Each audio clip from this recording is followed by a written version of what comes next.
اس کے بعد جو ہے ادبی اصطلاحات آ گئیں، پھر اس کے بعد شعری اصطلاحات آ گئی اور آخر میں تذکیر و تانیث آ گئی. اور اسی طرح سے انشائیہ طرز کا پیپر دیکھیں تو درج ذیل اشعار کی تشریح کیجیے، نظم کا عنوان اور شاعر کا نام بھی تحریر کریں. دیکھیں 2 شعر دیے گئے ہیں. اس کے بعد بے جز جو ہے اس میں کہا گیا ہے کہ درج ذیل اشعار کی تشریح کیجیے، شاعر کا نام بھی لکھیں. تو اس میں ہمارے پاس 3 شعر موجود ہیں، 9 نمبر اس کے اور 1 نمبر شاعر کے نام کا ہے. اسی طرح تیسرا سوال سیاق و سباق کے حوالے سے کسی ایک پیراگراف کی تشریح کیجیے، مصنف کا نام اور سبق کا عنوان بھی تحریر کیجیے. تو یہاں پر ہمارے پاس دیکھیں 2 پیراگراف الف اور بے موجود ہیں، ان دونوں میں سے کوئی ایک ہم کریں گے. پھر اس کے بعد چوتھا سوال کسی ایک نصابی سبق کا خلاصہ تحریر کیجیے اور مصنف کا نام بھی لکھیں. تو 2 خلاصے اسوہ حسنہ اور ابو القاسم زہراوی دیے گئے، ان میں سے کسی ایک کا ہم خلاصہ لکھیں گے. پھر اس کے بعد اگلا سوال ہے سوال نمبر 5، ماہر القادری کی نظم نعت کا خلاصہ تحریر کریں. دیکھیں بیٹا میں نے پہلے ذکر کیا تھا کہ دونوں چیزیں ایگزامینر بتاتا ہے، تو دونوں چیزیں یہاں پر موجود ہیں. چھٹا سوال ہے 2 طالب علموں کے درمیان دہشت گردی کے موضوع پر مکالمہ تحریر کریں، یا یہاں پر مسنگ ہو گئی. آگے اس کے یوں سوال بنتا ہے 2 طالب علموں کے درمیان دہشت گردی کے موضوع پر مکالمہ تحریر کریں یا یوم آزادی کی روداد تحریر کریں. دونوں میں سے ہمیں ایک کرنا ہوتا ہے. پھر 7واں سوال ہے پرنسپل کے نام سند کردار کے حصول کی درخواست تحریر کریں. دیکھیں یہاں پر یا تو یہ سوال ہوگا یا اس کی جگہ رسید ہوگی. پھر اس کے بعد ہے درج ذیل عبارت کی تلخیص کیجیے اور مناسب عنوان بھی دیجیے. تو یہ ہے آپ کا پیپر سیمپل. طلبہ ایک بات ہم ذہن میں رکھیں گے، ہمارے پاس 2 گھنٹے 40 منٹ جو ہیں وہ ہمارے پاس ہیں انشائیہ طرز کے لیے اور 20 منٹ ہیں ہمارے پاس اپنی معروضی کے لیے. یوں ہمارے پاس کل 3 گھنٹے ہیں. ایک بات ہمیں یہاں پر اور ذہن میں رکھنی ہے کہ ہمارے پاس جو نصاب ہے وہ ہمارے پاس صرف ایک ٹیکسٹ بک ہے جس کا ہم نے شروع میں امیج دیکھا. میں آپ کو شروع میں لے چلتا ہوں. یہ ہمارے پاس صرف یہ ایک کتاب ہے جس میں ہمارے پاس 14 اسباق موجود ہیں. اسباق میں سے 3 سوال بننے ہیں، ایک معروضی، ایک پیراگراف کی تشریح اور ایک خلاصہ. پھر اس کے بعد نظم میں سے نظم کی تشریح اور نظم کا خلاصہ. اسی طرح سے غزل میں سے غزل کے اشعار کی تشریح.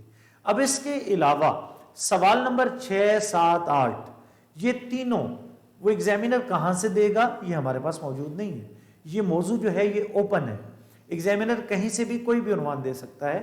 تو ان چیزوں پر تھوڑی سی توجہ دینے کی ضرورت ہوگی کیونکہ کتاب ہمارے پاس صرف یہ ہے. اس کے علاوہ جتنی بھی چیزیں ہیں ہم وہ کریں گے کہ ہم اس کا طریقہ کار سیکھ لیں گے. کوئی بھی عنوان آئے، کوئی بھی پیراگراف دیا جائے، ہم اس کو اس کے سانچے کے مطابق اس میں ڈھال دیں گے. اس کی کوئی گرامر کی بک، کوئی کی جو ہے بی کی بک جو ہے وہ نہیں ہوتی، صرف یہی ایک ٹیکسٹ بک ہے جو کہ ہم نے اس کو پڑھنا ہے. انشاءاللہ پہلے لیکچر کے ساتھ حاضر ہوں گے، وہیں پر ہم پھر چیپٹر کو پڑھیں گے بھی اور پھر اس کی تشریح اور خلاصے کا طریقہ کار بھی دیکھیں گے. اللہ حافظ.